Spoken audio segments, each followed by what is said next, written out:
Hello friends, vision learning point में आपका स्वागत है। हम आशा कर रहे हो कि आप लोग सही होंगे, कोरोना काल में एकदम स्वस्थ होंगे, मन लगा के पढ़ रहे होंगे। तो जैसा कि आप लोगों ने देखा कि पिछले कड़ी में हम लोग संविधान में कैसा उसका गठन हुआ है, संविधान का स्वरूप कैसे है, इस पर चर्चा हुई है। आज हम लोग चर्चा करेंगे प्रस्तावना क्या होती है, प्रस्तावना बनाने का उद्देश्य क्या है, प्रस्तावना हमारे संविधान की अंग है कि नहीं है। कई बार प्रश्न पूछा जाता है, प्रस्तावना संविधान की अंग है कि नहीं है, प्रस्तावना क्यों लाई गई, प्रस्तावना का मतलब क्या होता है। इन सब के विभिन्न पहलुओं पे जो आपके प्रश्न बनने वाले हैं, इन्हीं सब प्रश्नों के आपके उत्तर मिलेंगे। तो आइए हम सब देखते हैं प्रस्तावना क्या होती है। प्रस्तावना, इसका इंग्लिश में नाम है प्रियम्बल।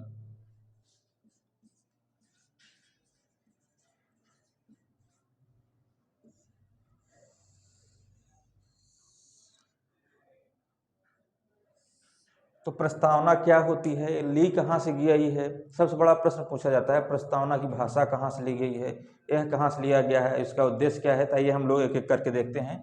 प्रस्तावना का स्रोत क्या है। स्रोत से इंग्लिश में आप लोग सोर्स बोलते हैं। इसका आधार क्या है प्रस्तावना का, बेस जिसे आप लोग इंग्लिश में बोलते हैं। ठीक, प्रस्तावना को हम लोग दो भागों में बांट लेते हैं। प्रस्तावना का स्रोत क्या है और इसका बेस क्या है, यानी आधार क्या है। तो स्रोत इसका हम देख लेते हैं, एक बार इंग्लिश वाले शब्द को हम बगल लिख देते हैं। सोर्स, स्रोत क्या है, भाषा के आधार पर इसका स्रोत क्या है, विचार के आधार पर इसका स्रोत क्या है। स्रोत कहने का मतलब कि ये चीज आप समझ लीजिए, ली कहाँ से गई है। सीधे शब्दों में, सामान्य शब्दों में प्रश्न पूछा जाता है कि यह शब्द कहाँ से लिया गया है। यानी प्रस्तावना, हमने बताया था आपको पिछले वीडियो में, लगभग 60 देशों के संविधान का संविधान निर्माताओं ने अवलोकन किया। उस अवलोकन के बाद जो मूल बातें थी उसको स्वीकार किया और संविधान सभा में उस पर बहस हुई और चर्चा करने के बाद संविधान बना हमारा। तो प्रस्तावना कहाँ से ली गई है, यानी प्रश्न पूछा जाता है प्रस्तावना की भाषा कहाँ से ली गई है। तो भाषा प्रस्तावना की ऑस्ट्रेलिया से ली गई है, ऑस्ट्रेलिया से। अब प्रश्न आता है विचार कहाँ से लिया गया है, यानी प्रस्तावना में मूल बातें जो दी गई हैं वो कहाँ से ली गई हैं। तो अमेरिका से।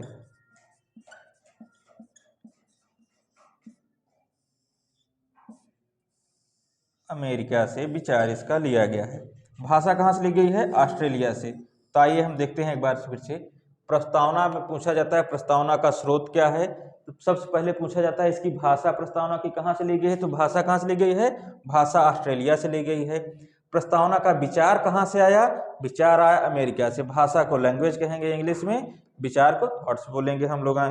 उसके बाद आइए हम देखते हैं कि इसका आधार क्या है प्रस्तावना का। तो आप लोगों ने देखा होगा संविधान सभा में एक उद्देश्य प्रस्ताव पेश किया गया था। उद्देश्य प्रस्ताव किसने पेश किया था, पंडित जवाहरलाल नेहरू ने। उद्देश्य मैं लिख के बता देता हूं आपको, उद्देश्य प्रस्ताव। जो उद्देश्य प्रस्ताव पेश किया गया था आपके संविधान सभा में, इसे पंडित जवाहरलाल नेहरू जी ने, किसने, JL नेहरू जी ने पेश किया था। प्रश्न बनता है कब पेश किया था, 13 दिसंबर 1946 को यह प्रस्ताव पेश करने वाले थे। ऑब्जेक्टिव रिजोल्यूशन कौन पेश किया था, पंडित जवाहरलाल नेहरू जी ने। यह प्रस्ताव जो आपका था, यानी उद्देश्य प्रस्ताव जो था संविधान सभा में 13 दिसंबर 1946 को पेश किया गया। उसके बाद ये स्वीकार कब किया गया, यानी संविधान सभा में जब प्रस्तुत हुआ तो स्वीकार कब किया गया, तो 22 जनवरी 1947 को स्वीकार कर लिया जाता है। देखिएगा फिर से, जो आपका ऑब्जेक्टिव रिजोल्यूशन संविधान सभा में लाया गया था, कब लाया गया था ऑब्जेक्टिव रिजोल्यूशन, यानी क्या उद्देश्य प्रस्ताव संविधान सभा में आपके कब लाया गया था, 13 दिसंबर 1946 को। उद्देश्य प्रस्ताव किसने लाया था, उद्देश्य प्रस्ताव पंडित जवाहरलाल नेहरू जी ने लाया था। जैसे मैं आपको यहाँ पे नाम लिया दूँ, जवाहरलाल नेहरू जी ने लाया था। उसके बाद यह प्रस्ताव जब आया था 13 दिसंबर को, तो प्रश्न पूछा जाता है कि उद्देश्य प्रस्ताव पास कब हुआ। पास यानी स्वीकार कब कर लिया गया? 22 जनवरी 1947 का। यही उद्देश्य प्रस्ताव जो आपका है, उद्देश्य प्रस्ताव ही आपकी प्रस्तावना बनती है। क्या बनती है? उद्देश्य प्रस्ताव। यही उद्देश्य प्रस्ताव आपका प्रस्तावना बनती है। इसी को आप लोग देखे होंगे कहीं कहीं उद्देशिका भी लिखा रहता है, उद्देशिका भी लिखा रहता है, उद्देशिका भी लिखा रहता है। किसको? प्रस्तावना को ही कई जगह उद्देशिका भी पढ़ा जाता है। तब आपको यहाँ पे 3 प्रश्न निकल के आते हैं। कौन कौन से प्रश्न निकल के आते हैं? हमारी प्रस्तावना की भाषा कहाँ से ली गई है? भाषा ऑस्ट्रेलिया से ली गई है। विचार कहाँ से लिया गया है? अमेरिका से। और इसका आधार क्या है प्रस्तावना का? प्रस्तावना का आधार जो हमारे संविधान सभा में उद्देश्य प्रस्ताव पेश किया गया था, वही हमारे प्रस्तावना का एक आधार बनता है। कब पेश किया गया था? 13 दिसंबर 1946 को। पास कब हुआ यानी स्वीकार कब किया? 12 जनवरी 1947 को। तो आइए हम आगे देखते हैं।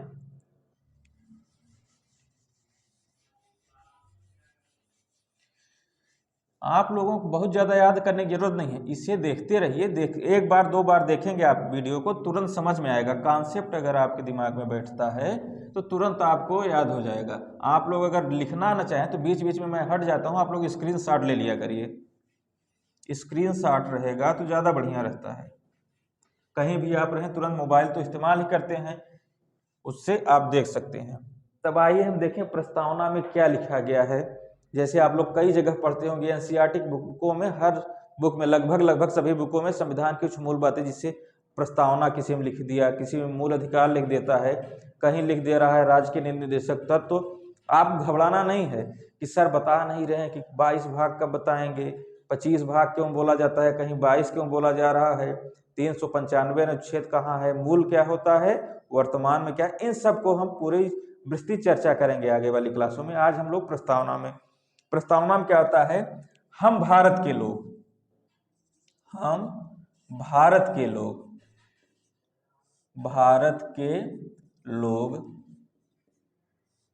भारत को, ठीक देखिएगा ठीक से आप लोग। प्रस्तावना में क्या आता है? हम भारत के लोग भारत को संपूर्ण प्रभुत्व संपन्न, समाजवादी, पंथ निरपेक्ष, ऐसी ऐसी चीजों की आगे चर्चा है। ठीक, तो हम भारत के लोग मतलब कि पूरा संविधान सभा में जो सदस्य थे उनके लिए नहीं कहा गया है। हम मतलब जितने भारत के रहने वाले लोग हैं, हम सब मिल के भारत के संविधान को बना रहे हैं। तो कहा गया है हम भारत के लोग भारत को कैसा, यानी भारत की प्रकृति कैसी होनी चाहिए? SSDR, एक ट्रिक से समझिएगा आप, SSDR। यस का मतलब क्या होता है? यहाँ पे देखिएगा, सोवरेन,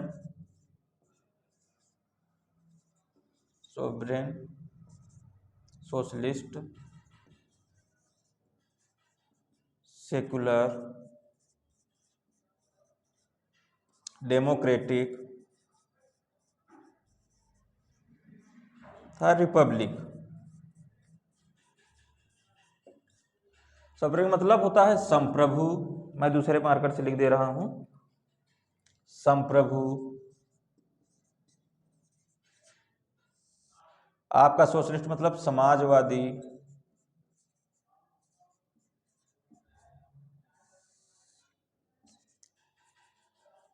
पंथ निरपेक्ष,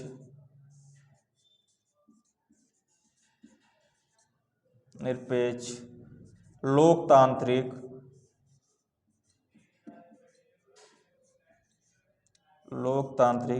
था रिपब्लिक मतलब गणराज्य।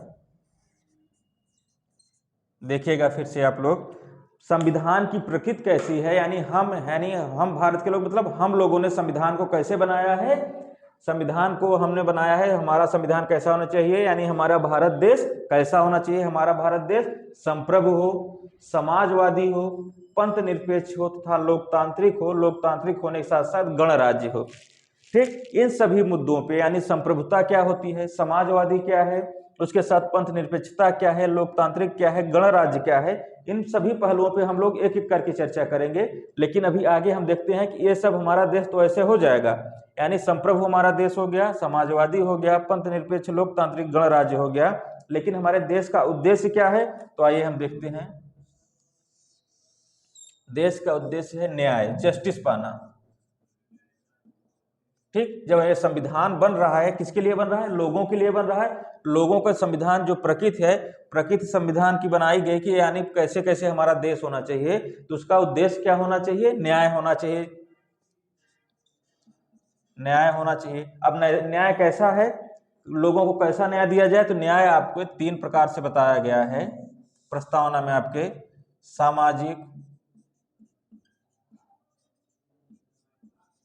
सामाजिक न्याय, आर्थिक न्याय और राजनीतिक न्याय की बात की गई है।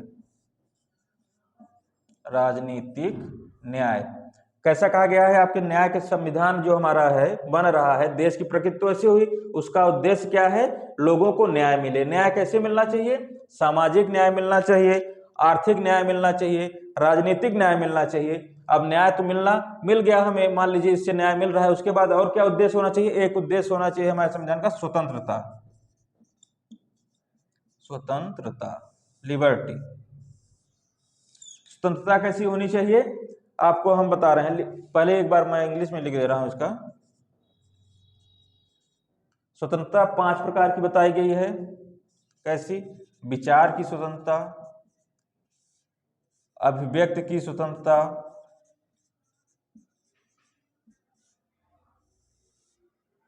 विश्वास की स्वतंत्रता, धर्म की, उपासना की। कितने प्रकार की स्वतंत्रता है? 5 की। विचार की, अभिव्यक्ति की स्वतंत्रता है, विश्वास की स्वतंत्रता है, धर्म की स्वतंत्रता है और उपासना की स्वतंत्रता। 5 प्रकार की स्वतंत्रता दी गई है। स्वतंत्रता के साथ अगर लोगों को दिया जाए तो उसके लिए कुछ समानता भी होनी चाहिए, यानी न्याय हुआ, न्याय अगर मिल रहा है तो न्याय के साथ साथ स्वतंत्रता मिलनी चाहिए। स्वतंत्रता मिल रही है तो क्या मिलना चाहिए? समानता। समानता हमारे संविधान में बताओ ने कितने प्रकार का दिया है? 2 प्रकार का। समानता,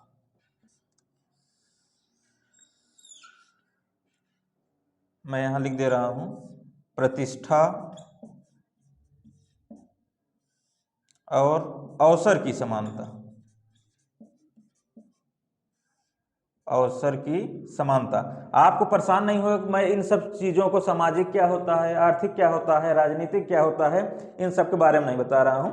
एक एक चीजों को मैं बाद में, जैसे एक बार इसका स्ट्रक्चर बता देता रहा हूं, प्रस्तावना में क्या लिखी है, एक एक पहलुओं पे आपके साथ विस्तृत चर्चा होगी, जिससे कि आपको कोई भी वनडे एग्जाम हो, आप चाहे स्टेट का ले लीजिए, किसी भी स्टेट का, यूपी हो, बिहार हो, मध्य प्रदेश हो, दिल्ली हो, राजस्थान हो, किसी भी स्टेट का वनडे एग्जाम, उसके साथ साथ पीसीएस प्री एग्जामों के लिए समान रूप से उपयोगी यही चीजें होंगी।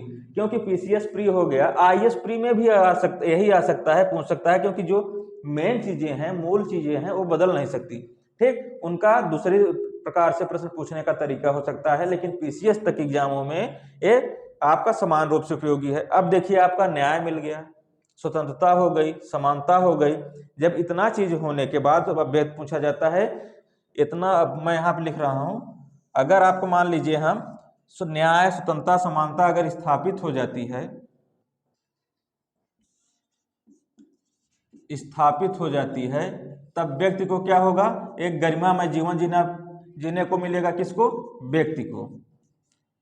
व्यक्ति को गरिमामय जीवन जीने को मिलेगा, गरिमामय जीवन।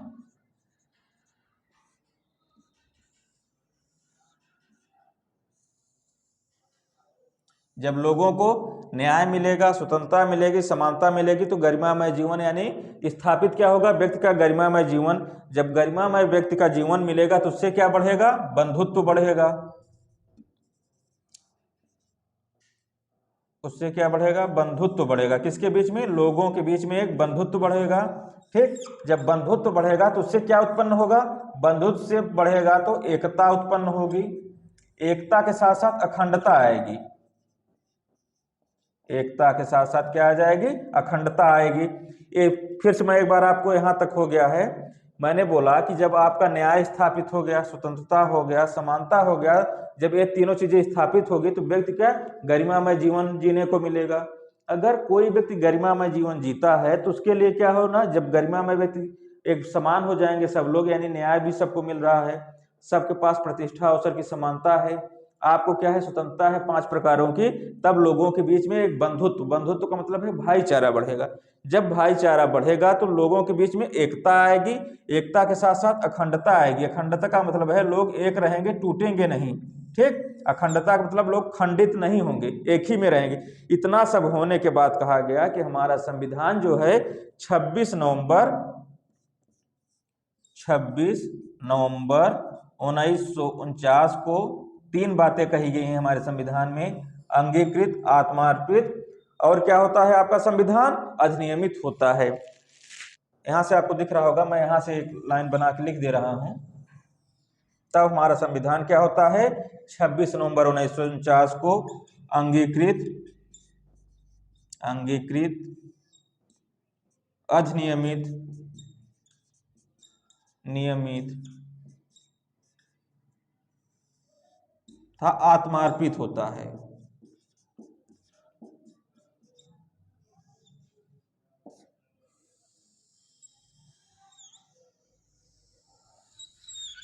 ये हमारी जो प्रस्तावना है, प्रस्तावना की सारी मूल बातें, यही मूल बातें हैं हमारी प्रस्तावना में, यही सब की लिखेंगे। इसी पर से विभिन्न प्रकार के प्रश्न आपसे एग्जामों में पूछे जाते हैं।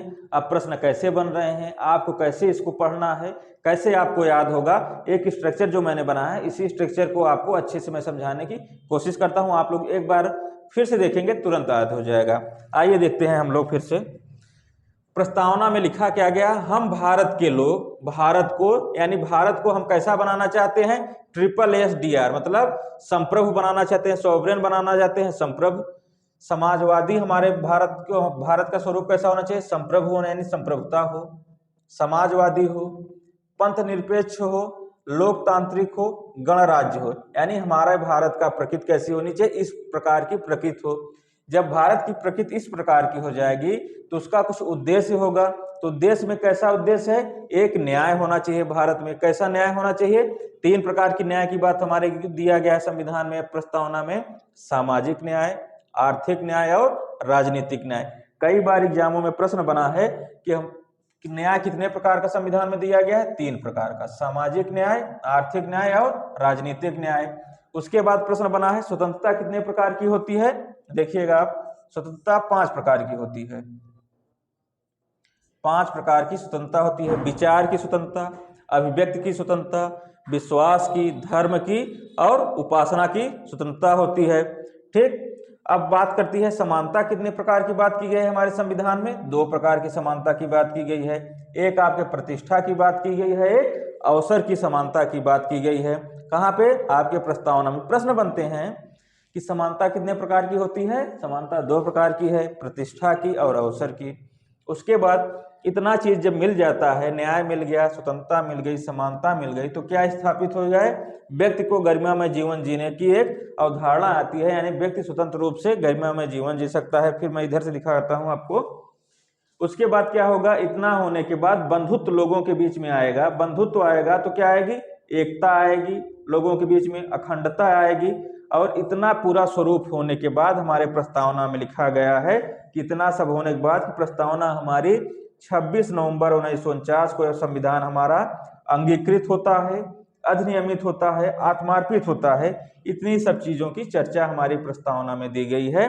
तो आप इसको देखिएगा, केवल यही मूल बातें हैं जो हमारे प्रस्तावना में दी गई हैं, इससे हट के, इससे इतर कुछ चीजें नहीं दी गई हैं। तो आइए हम एक एक करके अब समझने की कोशिश करते हैं कि संप्रभुता क्या होती है, समाजवादी क्या है, पंथ निरपेक्ष क्या है, लोकतांत्रिक क्या है, गणराज्य क्या है। इन सब चीजों पे एक एक करके हम लोग चर्चा करते हैं। आइए देखते हैं।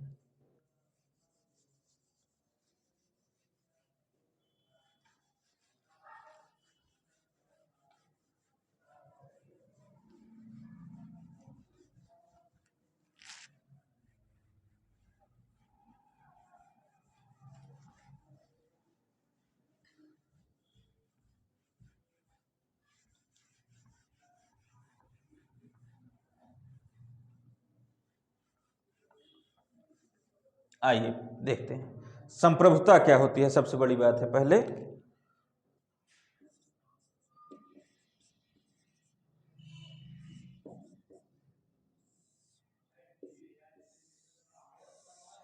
कोई देश संप्रभु कैसे है, कैसे माना जाएगा। पहली बात तो प्रश्न पूछा जाता है, भारत की संप्रभुता कहाँ निवास करती है। देख लीजिए फिर से एक बार, प्रश्न क्या पूछा जाता है, भारत की संप्रभुता, भारत की संप्रभुता, संप्रभुता कहाँ निवास करती है, भारत के लोगों में, भारत के लोगों में। सीधा आपका आंसर है। प्रश्न कई बार पूछा गया है, लोग समझ नहीं पाते हैं कि पूछा क्या है। मैं यहां लिख दे रहा हूं, निवास करना। ठीक, भारत की संप्रभुता कहाँ निवास करती है, भारत के लोगों में भारत की संप्रभुता निवास करती है। यह एग्जाम में पीसीएस में पूछा गया है, यूपी SSC में पूछा गया है, SSC में 2-3 बार पूछा गया है। आप लोग प्रश्न को देखेंगे समझ पाएंगे कि भारत की संप्रभुता कहाँ निवास करती है, भारत के लोगों में। उसके बाद देखिए संप्रभुता होता क्या है, दो प्रकार से इसे हम बांट देख सकते हैं, आंतरिक मामलों में, इंटरनल, और बाह्य मामलों में।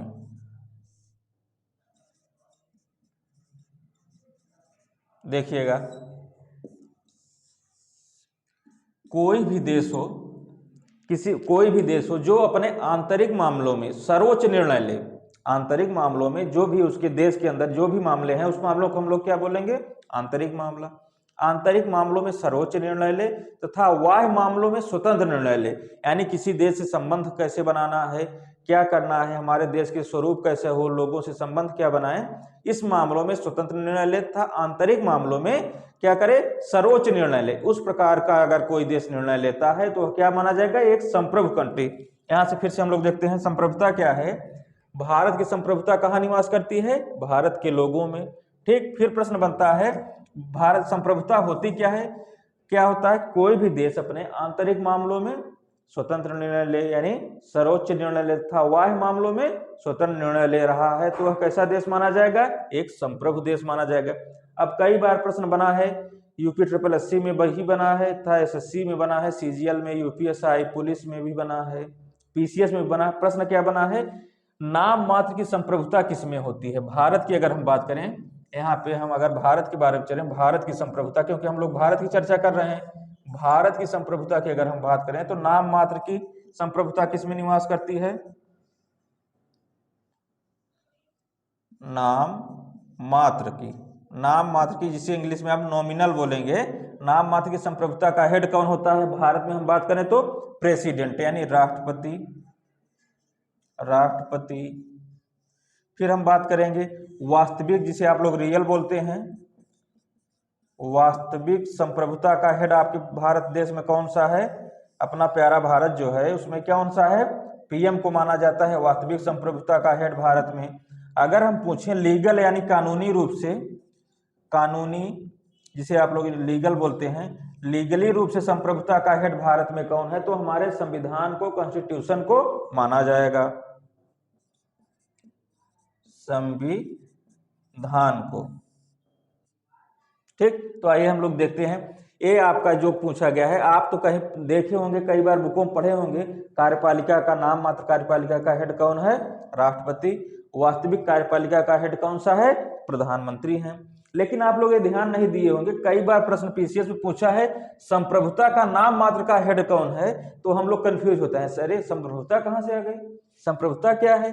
ठीक, तो संप्रभुता में पूछेगा अगर नाम मात्र की संप्रभुता का हेड कौन है, तो राष्ट्रपति है।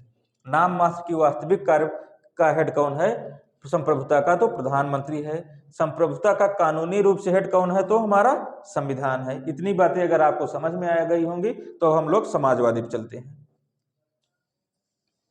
तनाव लेकर नहीं पढ़ना है, एक एक चीजों को, ट्रिक को आपको सीखते चलना है। ट्रिक क्या है, आप लोग एकदम इजी, जो आपके दैनिक जीवन में घट रहा है वही आपके संविधान है, कानून है, और इससे हट के कुछ नहीं है। पेशेंस बना के आप लोग पढ़ते रहेंगे तो अच्छे से आपको तैयारी हो जाएगी किसी भी एग्जाम को। एग्जाम छोटा या बड़ा नहीं होता। आइए हम लोग समझने की कोशिश करते हैं समाजवादी।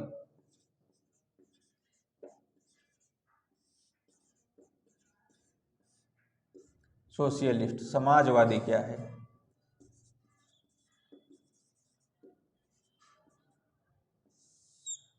समाजवादी क्या है, पहली बात तो हमारे एग्जाम में कई बार प्रश्न बने हैं, समाजवादी क्या हमारे मूल संविधान में या फिर मूल प्रस्तावना में शब्द था। तो ऐसा समाजवादी हमारे मूल प्रस्तावना में शब्द नहीं था।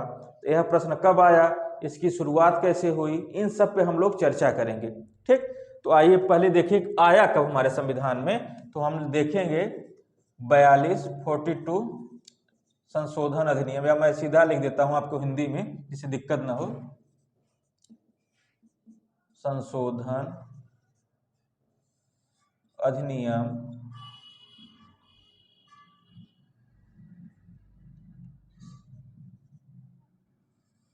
42 संशोधन अधिनियम 1976 में। प्रश्न कई बार 42वां संशोधन अधिनियम 1976 में समाजवादी शब्द को कहां जोड़ा गया, हमारे प्रस्तावना में। अब इस प्रस्ताव समाजवादी का मतलब क्या है, अब इन सब चीजों पे हम लोग चर्चा करते हैं। एक चीज और लिख देता हूं, मूल संविधान में नहीं, मूल संविधान में नहीं है। अब समाजवादी क्या है, समाजवादी का मतलब क्या है कि जो कोई भी लोग हों उनका क्या हो, समाज का नियंत्रण हो किसी भी देश की अर्थव्यवस्था में। मूलतः अर्थव्यवस्था से संबंधित अवधारणा होता है। इसमें समानता सबसे महत्वपूर्ण होती है, समानता सबसे महत्वपूर्ण होती है समाजवादी में।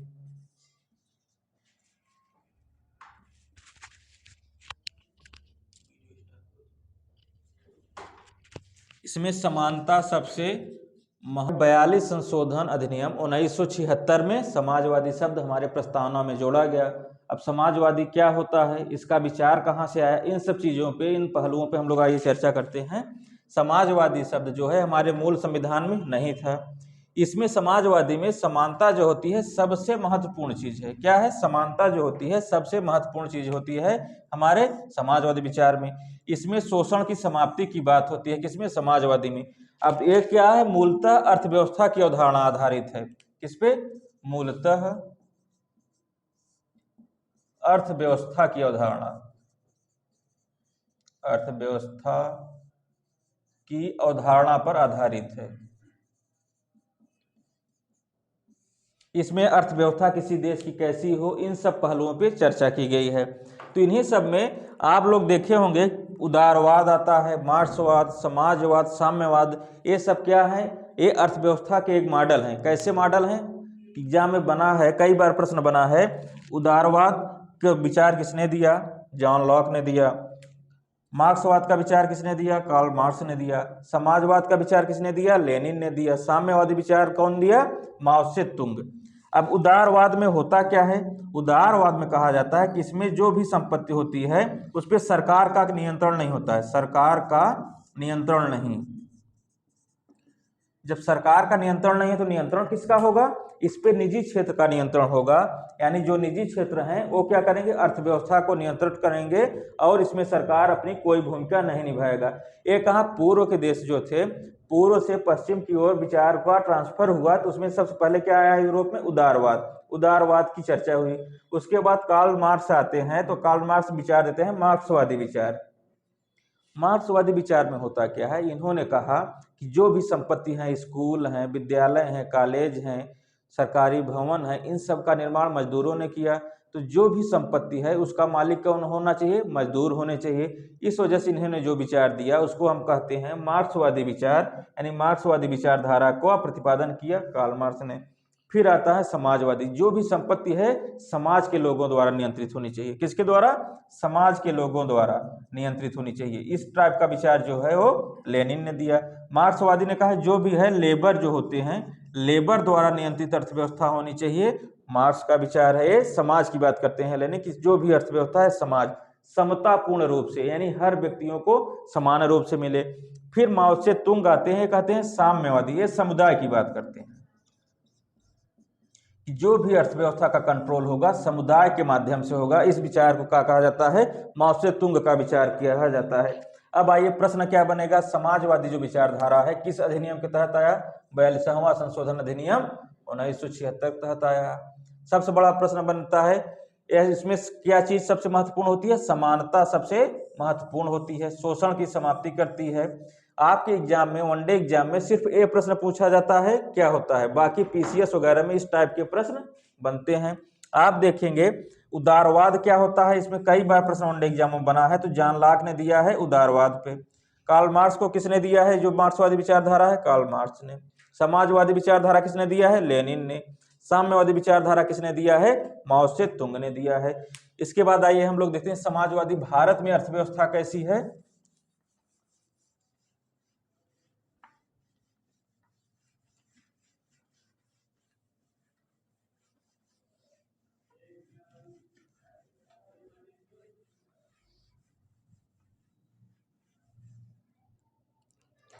दो विचारधाराएं, द्वितीय विश्व युद्ध में होता क्या है कि पूरी दुनिया दो भागों में बट गई थी। कितने भागों में, दो भागों में। एक तरफ क्या था, समाजवादी विचारधारा वाले लोग चल रहे थे, जो समाजवादी अर्थव्यवस्था की विचारधारा वाला,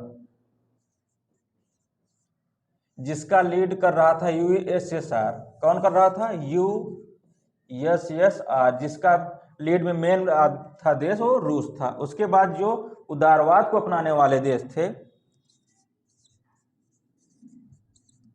उदारवाद को अपनाने वाले देश थे, उसका जो हेड था वो यूएसए था।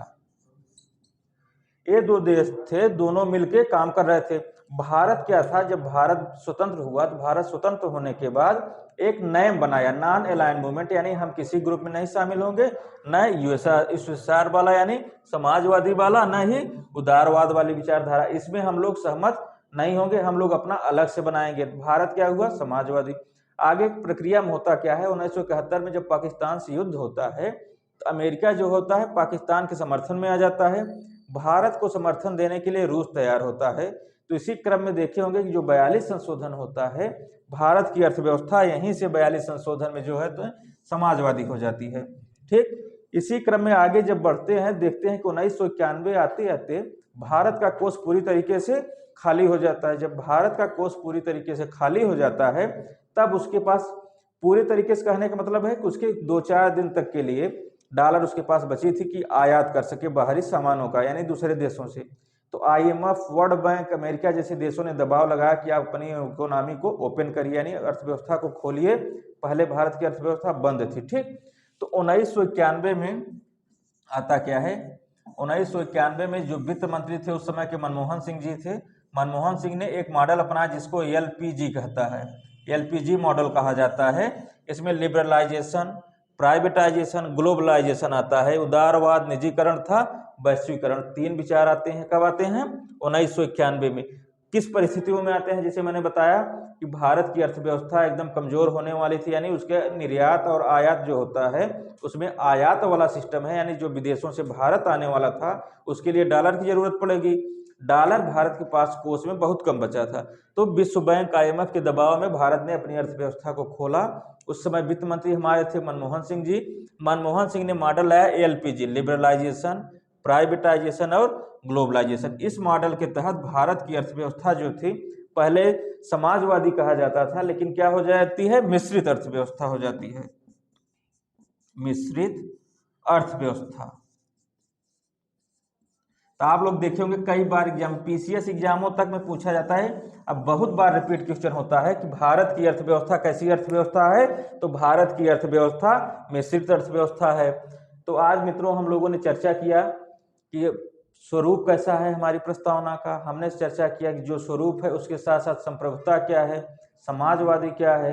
कल हम लोग चर्चा करेंगे, यानी अगले वीडियो में हम लोग चर्चा करेंगे लोकतंत्र क्या होता है, न्याय किस प्रकार के दिया गया है। तो आप लोग मित्रों जो भी कमेंट हैं आपके, यानी जो भी प्रश्न बन रहे हैं, आप लोग कमेंट बॉक्स में लिखिए। आपको वीडियो कैसा लग रहा है उसके बारे में बताइए, शेयर करिए, सब्सक्राइब करिए, सबसे बताइए कि वीडियो कैसा लग रहा है। आप लोगों को जो कमेंट आते हैं हम लोगों को उत्साहित करते हैं। तो धन्यवाद आपका, अगले वीडियो मिलते हैं।